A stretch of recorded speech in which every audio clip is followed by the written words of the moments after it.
Assalamualaikum warahmatullahi ta'ala wabarakatuh.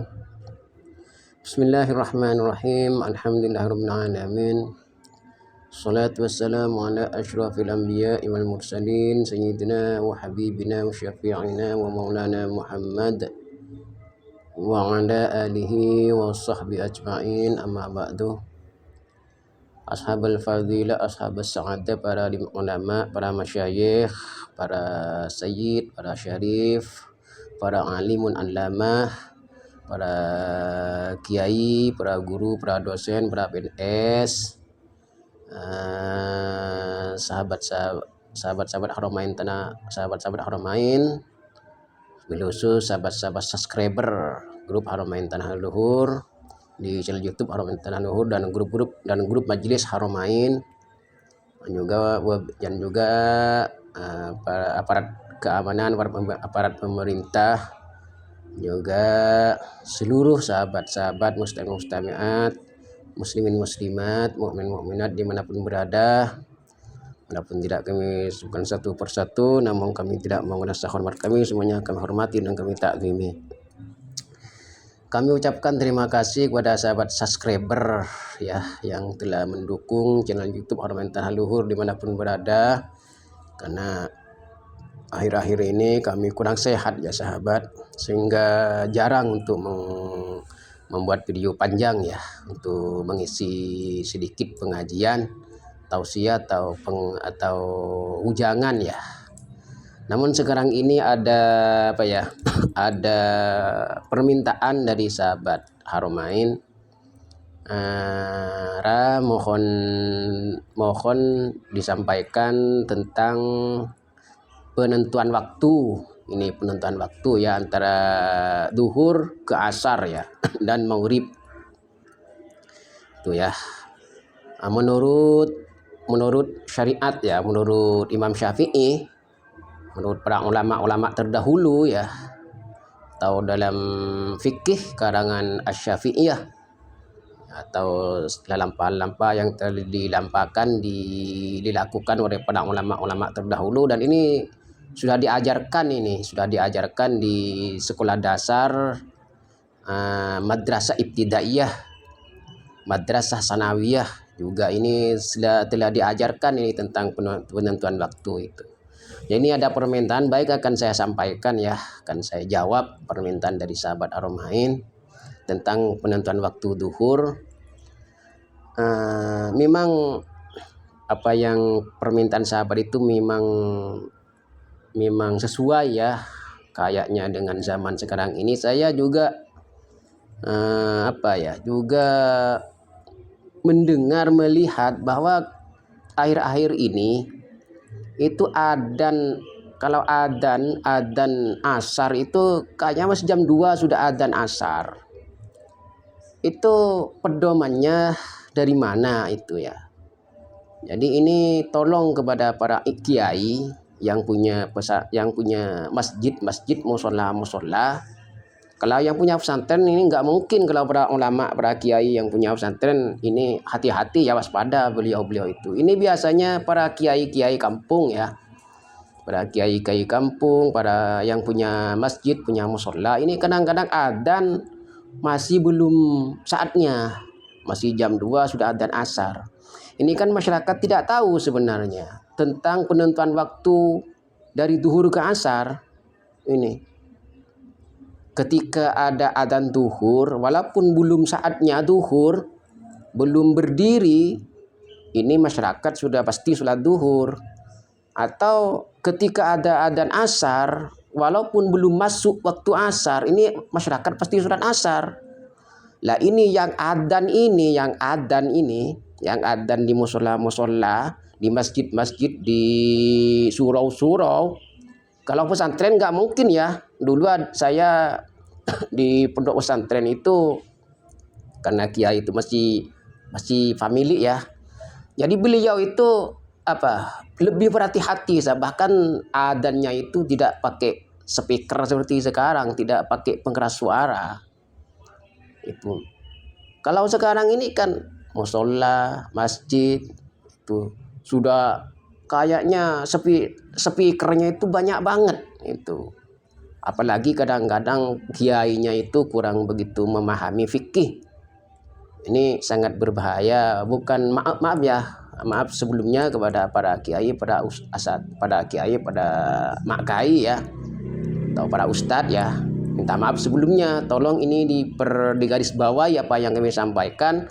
Tolong, ini sebenarnya bukan kiai tapi orang-orang yang tukang adzan sebenarnya. Bukan kiainya, bukan takmirnya, tapi orang-orang yang tukang adzan ini perlu dikasih himbauan, dikasih nasihat. Kalau belum waktunya adzan, jangan adzan. Nanti kalau belum masuk asar, lalu adzan asar, masyarakat sholat asar, maka anda yang adzan ini akan menanggung dosa-dosanya orang yang sholat asar di waktu sholat duhur. Maka sholat asarnya nggak sah karena waktu asar masih belum masuk. Itu cara menentukan gimana? Cara menentukan ulama dulu itu, karena dulu itu tidak ada jam, tidak ada jam tangan, tidak ada jam dinding seperti sekarang. Bahkan di Mekah itu tidak ada jam yang tinggi, itu belum ada dulu. Maka orang ulama dulu itu memakai kayu ya sahabat, memakai kayu, memakai tombak, memakai ada coran itu. Kalau di pesantren itu ada ya. Kalau setiap pesantren itu ada tugu namanya, bikin dari bata itu. Nah, kita tinggal melihat bayangannya gitu ya. Kita tinggal melihat bayangan seperti ini. Tolong ini yang bertanya disimak ya. Cara menurut fikih ya, menurut Imam Syafi'i, ulama-ulama terdahulu juga, dan juga di madrasah ibtidaiyah, di madrasah sanawiyah ini sudah diajarkan ini cara menentukan waktu ini. Cara menentukan waktu ketika kita ada di hutan, ketika kita ada di luar, ada di padang pasir, karena di Arab itu padang pasir. Tidak ada ujung-ujungnya, tidak kita arah ke barat mana, arah ke timurnya mana, saking luasnya padang pasir. Maka kita cukup mengambil tongkat kayu seperti ini untuk menentukan duhur atau asar. Contohnya kalau duhur ini saya sudah dipraktekkan ini ya.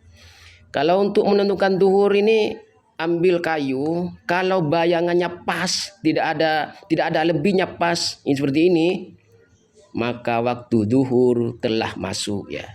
Berarti ini sudah duhur, sudah sholat waktunya, sholat duhur, adzan boleh, sudah masuk. Ini ya. Nah, dari duhur ke asar, cara menentukan dari masuknya sholat asar, waktu asar, maka ini bolpen ini, maka tongkat atau kayu, kalau bayangannya lebih panjang ketimbang bolpen ini, bayangannya lebih panjang ketimbang bolpen, berarti waktu sholat asar telah masuk. Nah, contohnya seperti ini robohkan seret seperti ini. Misalnya sini ini bayangannya ke sini lebih atau lebih sedikit sini nih, penting lebih sedikit, maka waktu asar telah masuk. Kalau masih kurang bayangannya, seperti ini bolpen diberdirikan seperti ini, kita tandai di sini mana bayangannya, sini misalnya. Misalnya setelah di sini bayangannya di sebelah kirinya, lalu dirobohkan ini, direntangkan, lalu bayangannya ke sini, berarti waktu sholat asar belum masuk.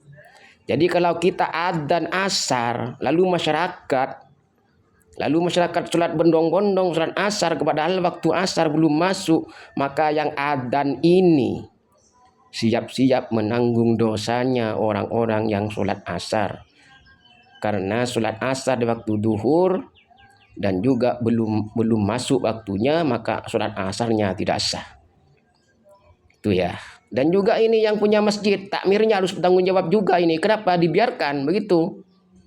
Kenapa dibiarkan tukang adzan ini tidak melihat tidak mengecek dulu waktu?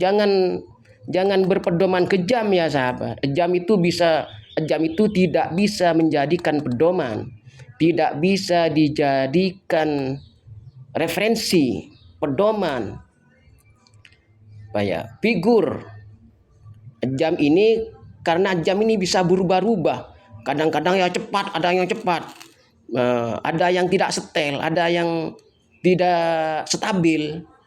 Kalau kita berpegangan kepada jam, wah gak kacau kita ini, kacau waktunya sholat ini. Kadang-kadang ada jam, ada teman kita punya 2 jam, sama-sama punya jam. Kadang-kadang teman satunya itu masih jam 9, teman satunya sudah jam 10. Ketik 1 jam. Kadang-kadang teman satunya masih jam 9, teman satunya masih jam setengah 9. Itu enggak sama kadang-kadang. Maka kita tidak bisa dijadikan patokan itu, jam itu. Itu jam itu mengambil dari referensi dari Imam Syafi'i ini, cara penentuan waktu ini yang diterapkan oleh baginda Nabi besar Muhammad SAW dulu. Jadi baginda Nabi itu kalau menentukan waktu seperti ini. Itu ya. Kalau pesantren tua-tua itu pasti ada itu tugunya itu menentukan waktu. Nah, jadi gimana cara untuk menentukan sholat asar? Nah, maka bayangannya, misalnya bayangnya ke sini lebih, misalnya seret, bayangannya sudah lebih di sini, maka sholat asar sudah masuk ya sahabat. Kalau masih kurang sampai sini bayangannya, berarti sholat asar masih belum masuk. Kalau kalian anda semua ini, kalau para mustami'in, para masyarakat adan, maka adzan di waktu duhur, adzan asar di waktu duhur, lalu apalagi sholat asar, maka sholat asarnya tidak sah ya sahabat. Dan kalau tidak dikodok, maka sahabat-sahabat punya hutang sholat asar gitu ya. Harus pas itu waktu itu. Ini di madrasah ibtidaiyah sudah diajarkan dulu ini. Jangan sampai memakai patokan jam, karena jam itu tidak bisa dijadikan referensi ya. Karena tidak sama itu jam, kadang-kadang cepat, kadang-kadang lambat gitu ya. Nah, sekarang cara menentukan maurib. Nah, kita lihat maurib itu jangan patokan seperti ini. Jangan pakai ini lagi.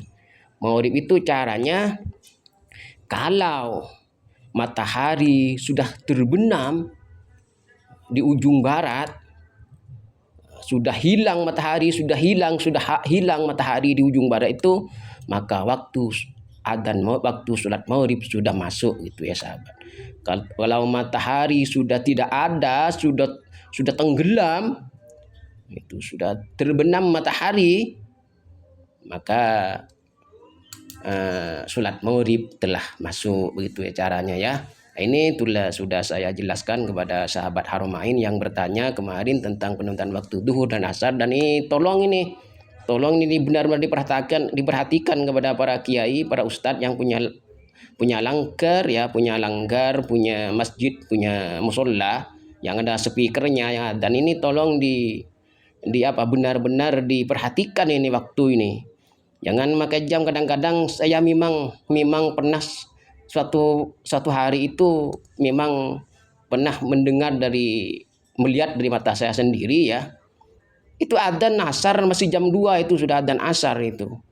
Itu setelah dicek sama saya ternyata masih jauh, waktu asar masih jauh itu.